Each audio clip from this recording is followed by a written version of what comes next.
मित्र नमस्कार। विषयाला सुरुवात करण्यापूर्वी एक छोटासा विनोद मी तुम्हाला सांगणार आहे। म्हणजे आपला चॅनल विनोद सांगण्याचं नाही आहे, पण विषयाशी अनुरूप विनोद असल्यामुळे तो तुम्हाला सांगणार आहे, तेवढ्या वेळ सहन करा। विनोद अर्थात काल्पनिक आहे, यात वस्तुस्थिती काही नाही आहे, पण त्यातल्या जो कोणी तयार केला ना त्याच्या निर्मिती क्षमतेला दाद द्यायला हवी। विनोद असा आहे, एकदा लालू प्रसाद यादवांना वाटलं की आपण खूपच चांगले काम करणारे नेते आहोत, रेल्वे मिनिस्ट्री सांभाळतो आहोत आणि आपण इंग्रजी शिकलं पाहिजे। मग त्यांनी त्या काळातल्या अमेरिकेचे अध्यक्ष बिल क्लिंटन यांना गळ घातली की तुम्ही मला इंग्रजी शिकवा। बिल क्लिंटन म्हणाले ठीक आहे, मी तुम्हाला इंग्रजी शिकवतो, पण माझी एक अट आहे। ती अट अशी आहे की तुम्हाला या इंग्रजी शिकण्याच्या कालखंडामध्ये बिहारमध्ये जाता येणार नाही। ठीक आहे, हरकत नाही, करून टाकू म्हणले आपण। आणि बिल क्लिंटन यांनी लालू प्रसादांना इंग्रजी शिकवायचं ठरवलं। साधारण 8-10 दिवस 15 दिवस गेले असतील। या कालखंडामध्ये त्यांचं काही आपल्या राबडी देवींशी बोलणं नाही झालं, राहवत नव्हतं, राबडी देवींनाही राहवत नव्हतं। म्हणून राबडी देवींनी ठरवलं की आता नियम तोडायचाच, पण 15 दिवसांनी तरी आपल्या नवऱ्याला बोलायचं। राबडी देवींनी व्हाईट हाऊसला फोन केला आणि इकडून फोनवर उचलला आणि बोलल्या, हॅलो कौन, ललवा बात कर रहे हैं क्या? आणि तिकडून आवाज आला, नहीं जी मैं बिलवा बात कर रहा हूं। विनोद कळला? नाही कळला? विनोद असा आहे की लालू प्रसादांच्या संगतीत राहून बिल क्लिंटन हिंदी बोलायला शिकले, पण बिल क्लिंटन मात्र लालू प्रसादला इंग्रजी शिकवू शकला नाही। तो स्वतःचा उच्चार बिलवा करू लागला, असा तो विनोद। आता विषय पांचरी विनोद झाला ना, सहन करून घेत जा कधी कधी। आता विषयावर येतो, संदर्भ आहे म्हणून। मागच्या अनेक दिवसापासून संजय राऊत शरद पवारांच्या वरती प्रचंड फिदा आहेत। म्हणजे अक्षरशः गुरु, सर्वोच्च नेता वगैरे असं मानतात। आजकाल मला संजय राऊतांचं नाव घेतलं की घाम यायला लागला, पुसावं लागतोय सारखं, त्यांची पद्धत आहे म्हणून सांगतोय। तर त्यांना सर्वोच्च नेता वगैरे मानतात। त्यांच्या उद्धव ठाकरेंच्याही वरचे नेता शरद पवार आहेत असं त्यांचं मत आहे। ते शरद पवारांचा उल्लेख माननीय शरद पवार साहेब असा करतात आणि महाराष्ट्राचे मुख्यमंत्री उद्धव ठाकरे असा करतात। असो, तो त्यांचा विषय आपला नाही आहे। मला असं वाटायला लागलंय की संजय राऊतांच्या संगतीत राहून राहून शरद पवारच संजय राऊत झालेत की काय, असा प्रश्न पडतोय। कारण आजकाल शरद पवारांची भाषणं, विधानं बघितली की ती संजय राऊतांच्या तोडीचीच आहेत असं वाटायला लागतं। काहीही बोलतात। म्हणजे मध्ये ते म्हणाले नव्हते का की मुसलमान व्यक्ती असला की त्याचे संबंध दाऊदशी आहेत असं बोललं जातं। विनाकारण केलेलं हे विधान होतं। म्हणजे असं कधी, शरद पवार थोडंच मुसलमान आहेत। शरद पवारांचे संबंध ओरा कमिटीनं, म्हणजे देशाच्या सरकारने नेमलेल्या, त्यावेळेस काँग्रेसच्या सरकारने नेमलेल्या ओरा कमिटीने शरद पवारांचे संबंध दाऊदशी आहेत असं विधान आपल्या अहवालात केलेलं होतं। तेव्हा शरद पवार थोडेच मुस्लिम होते किंवा ते JNM ओरा होते, ते थोडेच भाजपचे किंवा संघ विचाराचे वगैरे होते, असं काही नव्हतं। ते राज्याचे, देशाचे चांगले सेक्रेटरी पदावरचे व्यक्ती होते।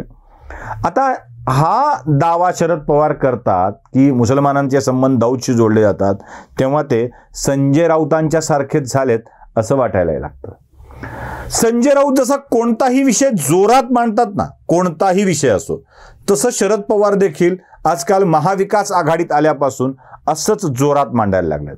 भलेही ते खरं असो किंवा खोटं असो, पण बोलतात शरद पवार। ते नाही का मध्ये अनिल देशमुखांना कोरोना पॉझिटिव्ह असतानाच्या काळामध्ये ते आलेच नव्हते असं म्हणाले आणि पुन्हा विमानाचं तिकीट बसल्यावर गप्प बसावं लागलं, तसं ते म्हणतायत। म्हणजे अगदी इतिहास सुद्धा खोटा सांगायला शरद पवार मागे पुढे बघत नाहीत। तो महात्मा फुलेंचा विषय आपण एक बघितला होता। त्या महात्मा फुलेंच्या विषयात जॉर्ज पंचम इंडिया गेट ऑफ इंडियाच्या उद्घाटनाच्या वेळेला आले होते। महात्मा फुले मुंडासं बांधून तिथे उभे होते। मग पंचमने विचारलं कोण आहे ते व्यक्ती, मग महात्मा फुलेंनी सगळीच्या सगळी कैफियत मांडली। मुळात महात्मा फुले गेल्यानंतर कितीतरी वर्षानंतर जॉर्ज पंचम भारतात आला होता, हा संदर्भ सुद्धा पवारांचा चुकला। जाऊ द्या, जुन्या गोष्टी कितीदा सांगायच्या, नव्याच सांगतो। शरद पवार असं म्हणाले की पुण्यामध्ये अर्धवट असलेल्या प्रकल्पाचं उद्घाटन करायला मोदी येत आहेत। हा प्रकल्प अर्धवट आहे। हेच शरद पवार याच प्रकल्पाच्या पूर्णत्वानंतर ट्रायल घेण्यासाठी पुण्यामध्ये गेलेले होते। फक्त एक राज्यसभा सदस्य असताना याच मेट्रोच्या ट्रायल रन मध्ये शरद पवार जाऊन आलेले आहेत. ट्रायल रन होऊन सुद्धा आता महिन्यापेक्षा अधिकचा कालावधी लोटलाय, तरीही मोदी उद्घाटन करतायत आणि पुण्यात करतायत म्हणून शरद पवार हा प्रकल्प अर्धवट असल्याचा दावा करतायत. म्हणून मला वाटतंय की शरद पवार आजकाल संजय राऊतांच्या सारखं बोलायला लागलेले आहेत. ललवा को अंग्रेजी सिखाना दूर रहा, ललवा से ही बिलवा हिंदी सीख गया, बिहारी भाषा सीख गया, ऐसी ही बात आ रही है. संजय राऊत सुधारतील असं वाटलं होतं, पवारांच्यासारखे ते गंभीर, बेरकी, जबाबदार होतील असं वाटलं होतं, पण तसं काहीही घडलं नाही. उलट हे संजय राऊतांच्या सारखे बेजबाबदार आणि कोणतीही विधान करू लागलेले आहेत. अहो, एवढाच अर्धवट प्रकल्पाचा विषय पवार साहेबांच्या बाबतीत सांगायचं झालं तर मला एक दोन विषय सांगायचे आहेत. जरा बघा, जमलंच तर तुम्हाला कळतं का ते. मध्ये समृद्धी महामार्गाचा प्रकल्प सुरू झाला भाजप सरकारच्या काळात, युती सरकारच्या काळात म्हणायचं नाही, भाजप सरकारच्या काळात या प्रकल्पाला तीव्रतर विरोध करणारे शरद पवार होते. अगदी उद्धव ठाकरेंनाही विरोध करायचा होता, पण पुढे पुढे तो मावळला. पुढे शरद पवारांनी पेन डाऊन करून टाकलं. कारण अनेक आहेत. याच शरद पवारांनी याच प्रकल्पाला बाळासाहेब ठाकरेंचं नाव देऊन त्याचं उद्घाटन करण्याची प्रक्रिया आता सुरू केलेली आहे. नितीन गडकरींच्या काळामध्ये वांद्रे वरळी सीलिंग करण्यात आला. या सीलिंगचं उद्घाटन भाजप सरकारच्या काळात काम झालं आणि याच प्रकल्पाला राजीव गांधी सागरी सेतू असं नाव देऊन त्याचं उद्घाटन मात्र आघाडी सरकारच्या कालखंडामध्ये झालं. अहो, मुंबई पुणे एक्सप्रेस हायवेचं असंच आहे की तो प्रकल्प भाजप सरकारच्या काळात नितीन गडकरींनी सुरू केला आणि सुरू झाल्याबरोबर यशवंतराव चव्हाण द्रुतगती महामार्ग असं नाव देऊन टाकण्यात आलं. म्हणजे अर्धवट राहिलेल्या भाजपच्या प्रकल्पाचं उद्घाटन करायला पवारांना चालतं. जसा मुंबई पुणे समृद्धी महामार्ग, जसा वांद्रे वरळी सीलिंग, जसा नागपूर मुंबई समृद्धी महामार्ग, जसा मुंबईतला मेट्रो प्रोजेक्ट, या सगळ्याचं उद्घाटन करायला चालतं. पण भाजपच्याच कालखंडात सुरू झालेल्या मेट्रो प्रकल्पाचं उद्घाटन करायला देशाचे पंतप्रधान पूर्ण झाल्यावर येऊ लागले की मग मात्र प्रकल्प अर्धवट असल्याची जाणीव शरद पवारांना होऊ लागते. आणि अर्धवट असल्याची जाणीव असणारे शरद पवारच याच मेट्रोत बसून ट्रायल रन घेतात. कोणताही संवैधानिक अधिकार नसताना ते मात्र चालतं. पवारांचं बरं आहे बाबा, हे असं त्यांना करता येऊ शकतं. पवार असे नव्हते. माझा प्रश्न तोच आहे, पवार असे नव्हते.